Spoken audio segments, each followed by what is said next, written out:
Alors, en 1943, tu avais donc 15 ans. 15 ans, oui. Au printemps, tu avais été malade. J'étais toujours, j'ai eu pendant quelques mois une gouttière, un plâtre qui prenait toute la jambe, hein, parce que ce que m'avait fait le docteur Mémard était quelque chose d'affreux. Bon, il reste une cicatrice, bien sûr. Et donc j'étais au village. Donc j'ai vécu toute cette affaire de très près, étant donné que mon frère Jean, mon frère aîné, qui avait 21 ans et qui est mort sur la mine d'ailleurs, faisait partie des FFI, et que mon autre frère, Charlot, qui est toujours vivant, qui a 90 ans, lui était FTP, donc avec les communistes. Et Jean était avec les FFI. Donc il y avait deux groupes, un FFI et un FTP. La preuve que moi j'avais un frère dans chacun des deux.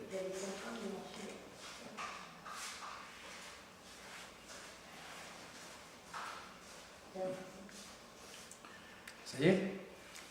Oui, alors donc, j'ai vécu de très près toute cette affaire-là, parce qu'à un moment donné, mon frère Jean était un peu naïf.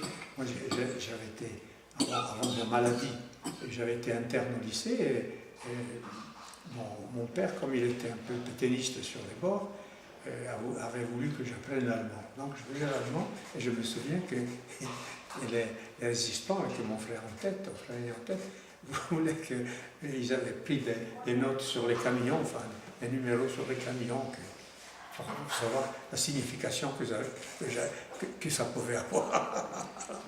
Ah, les pauvres, je ne m'étais pas rendu compte que c'était tout à fait impossible, même si j'avais été un connaisseur des affaires militaires, etc. Pour dire à quel point, comme tu as dit, les petits coquelets ont fait la guerre au grand poulailler. Donc il y avait deux équipes déjà, qui pour l'attaque qu'ils ont réalisée à Kerchol sur la montée, tu vois, lorsqu'on vient de Follet, il y a une montée là. C'est là où ils ont attaqué le premier camion, avec la fameuse mitrailleuse reçue par les Anglais. Et comme ils roulaient très vite et serrés les uns des autres, il y a eu un carambolage monstre de tous ces camions chargés de matériel et de soldats, parce que les Allemands venaient de Sardaigne, où ils ne pouvaient pas embarquer, parce qu'il n'y avait pas, dans le nord de la Sardaigne, où ils étaient montés pour venir en Corse, il n'y avait pas de port en eau profonde. Ils venaient pour embarquer à Bastia. Voilà pourquoi les Allemands étaient là. C'est la montée qui précède l'embranchement. Oui, c'est la montée qui est juste avant le croisement qui va à la plaine de Songo, si tu veux. Oui, le rond-point. Voilà, c'est ça. Où il y a la maison Isola, la maison, si tu veux, en face de la rivière. Et puis en bas, il y a la maison des Corrigianes. Ah, ça ne me rappelle plus. Enfin, en tout cas, il y a la maison des grands-parents Isola. Hein. Et qu'est-ce qu'il y a les autres aussi, la maison de Godin, non. Enfin, peu importe. Les gens qui étaient au haut.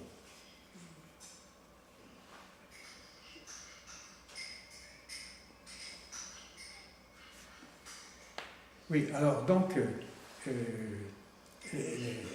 les deux groupes se sont réunis, puisqu'il y avait une mitrailleuse, et il y a quelqu'un encore de vivant, là, il y a peut-être Charlot, mon frère, je ne sais pas s'il y était, oui, je pense qu'il y était, parce que lui, en tant que FTP, il avait été chargé des relations avec les autres groupes de la région, il avait été pour porter des trappes, jusqu'à Orezza, il avait été.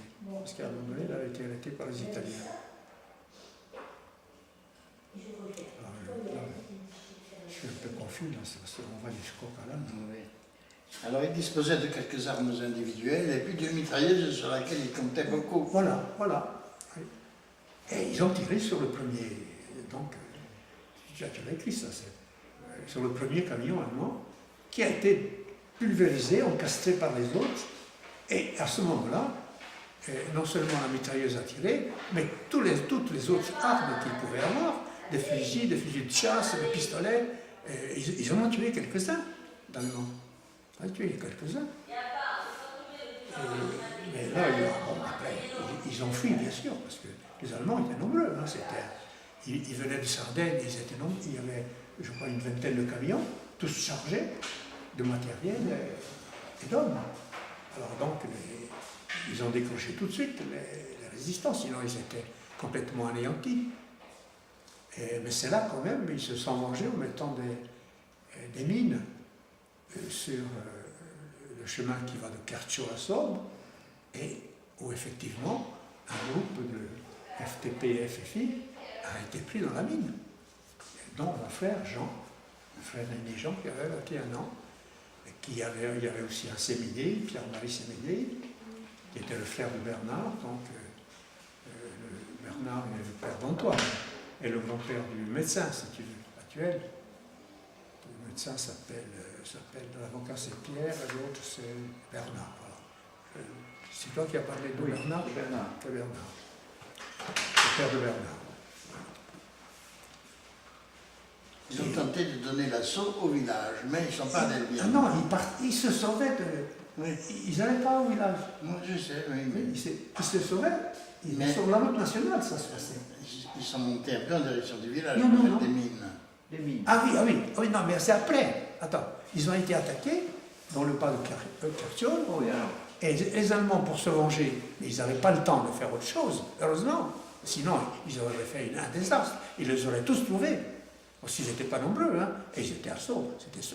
Ils n'ont pas osé. Oh, ils ont eu peur. Ils ne savaient pas combien de gens étaient là pour les attaquer. Parce que le premier camion, eux-mêmes, ils l'ont basculé. Et peut-être, je ne sais pas s'il a pris feu, je ne me souviens plus des détails. Ils ont Mais- continué sur le bassin. Mais d'abord, il a fallu il y a 2 ou 3 camions qui ont été mis hors de combat, par eux-mêmes. Puisque le premier avait été touché par les armes, donc les autres l'ont tamponné. Parce qu'ils allaient très vite et ils roulaient à côté les uns des autres, parce qu'ils avaient peur.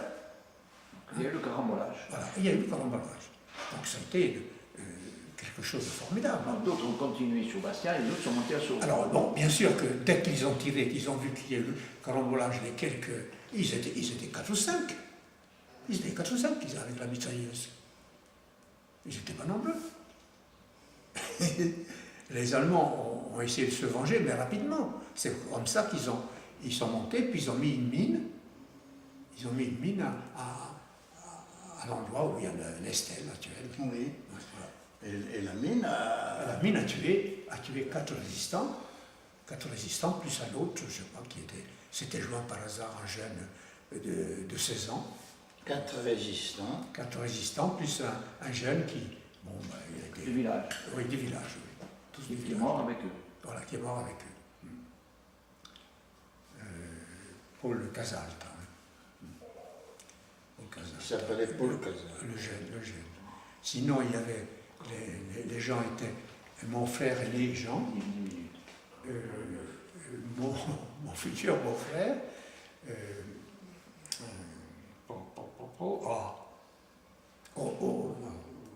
Pas Orsomani. Si, Orsomani Franceschi. Après, il y avait donc. Tu as perdu ton frère et ton beau-frère en même temps. Voilà, mon futur beau-frère. Mais on ne savait pas à l'époque, ça allait être mon beau-frère. Et Pierre-Marie, où il était, lui? Pierre-Marie, je ne sais pas, il n'était pas dans le coup là. Je ne peux pas te dire. Alors, ton frère Jean a été tué avec ton futur beau-frère et l'autre c'était... Alors, l'autre, il y a Paul Casalt à 16 ans. Oui. C'est Médée. Il y a eu Pierre-Marie Sémédé, qui était le frère de Bernard, le maire de l'époque. Et si tu veux, l'oncle Le médecin. du médecin. Et qu'est-ce qu'il y a eu encore comme mort? Et à ça, Bon, voilà, il y en a les 4. Il y a les 4, d'accord.